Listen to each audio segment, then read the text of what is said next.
Vị bài à hôm mà nè hai à sao lẹ bông thôi ăn chồng ăn chồng mà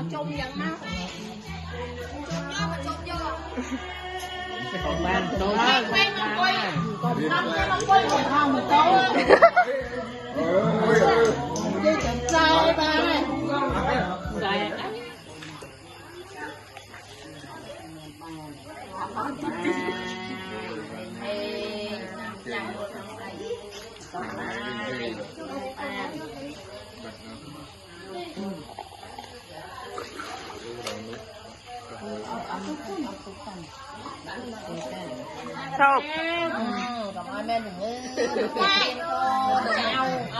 nè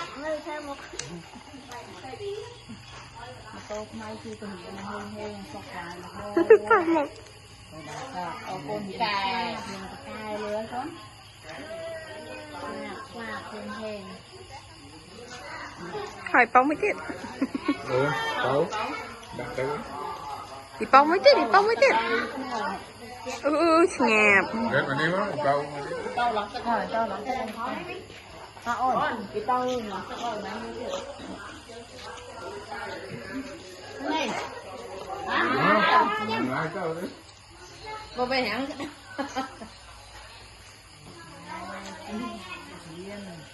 ăn hiến nó còn thằng đang lấy tộc hồn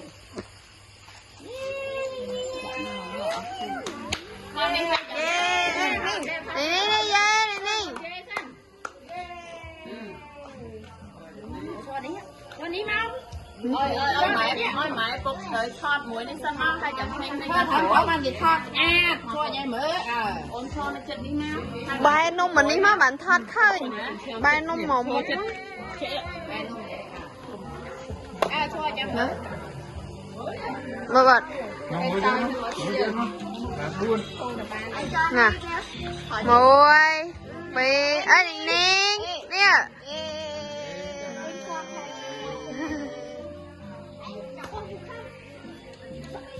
hai mình men châu đó mình châu muối cho tại tôi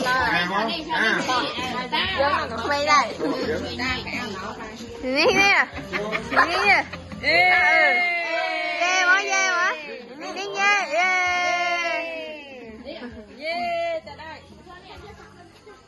ra không là ninh ra rồi ghê á anh ninh ghê ọt ghê hơn nè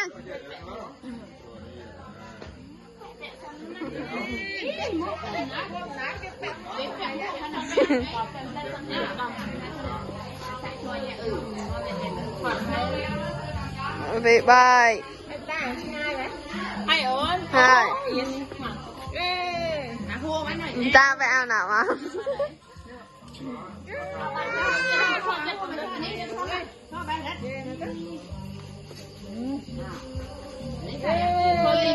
ôi bê bài bài à hôm mà nè hai à sao lẹ bông chẳng hạn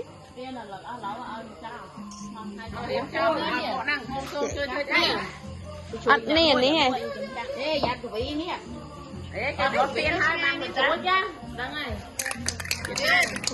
chụp chuối chứ đây gì cái đang chụp trai thôi á con của bí nó đang dễ xa nó xa nó rồi nó cả năng xanh chập ba nhất cái cột xịt đây bên trong bên đây nó là năng thằng lá để buông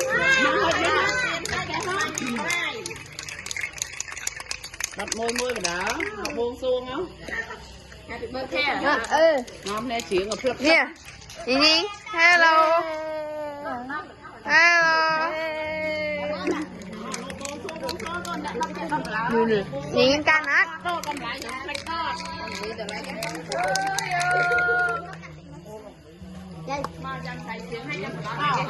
nó khô can hả Happy birthday to you. Happy birthday, happy birthday to you. Không tiền không?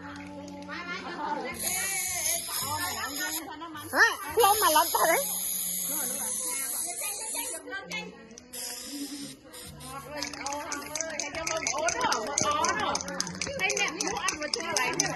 Ní nè.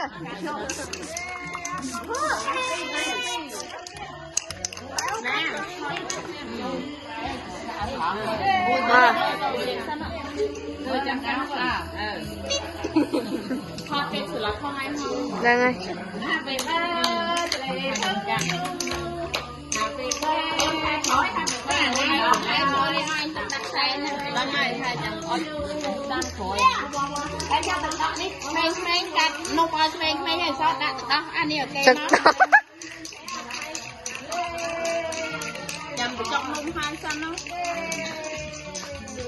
Nè, ní tôi sai nè, nó tay kiểu lộn vô mẹ.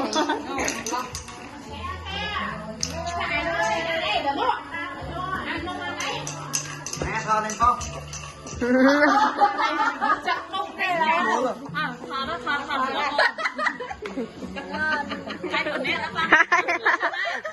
Ai ơi. Nấu ấy, thằng mùi hè. Hai à. Đình Niên về mà. Đình Niên về mà, Đình Niên.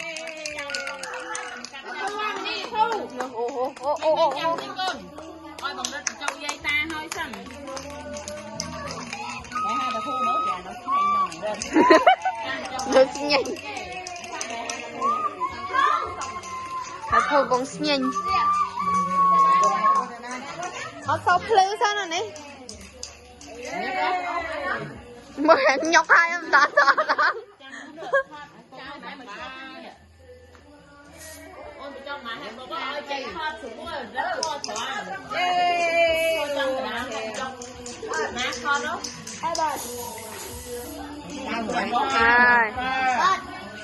Mơ bộ nó hàng tinh tế tìa. Nên mà nè, của anh thay rồi, con, mà cho sang sang đi. Mà cho, con đi mà cái vô. Bao hay nè, con cho lấy thì lá lắm. Mấy cái cho lấy chăng lắm. Chọc này nè. Giật bao rồi. Mam.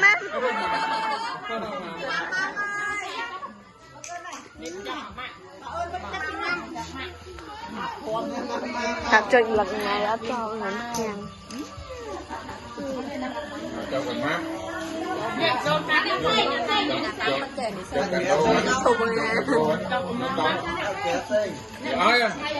Đồ ăn vậy luôn mà một. Ây da mà mam.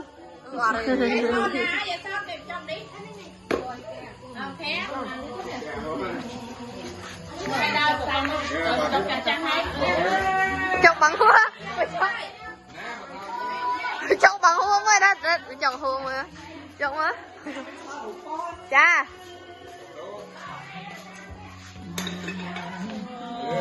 Chọc.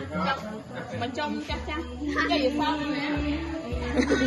Chọc mà trông con đó. Thôi em ơi chọc ăn trông mà. Trông dần máu.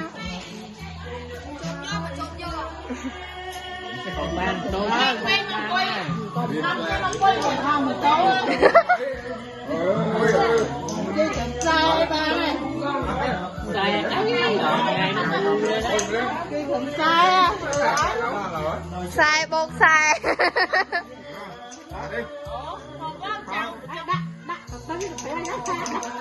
Phía này mà lại cuốn lắm cái cá đây. Đâu là Kèm sau hen ta là bé nữa.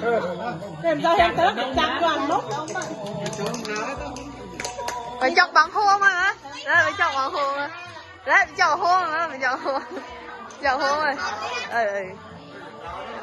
Chọc ạ. Hơi dữ. Chun po po này. Ê, anh mà chọc chị ta. เอาไปจกเสียตา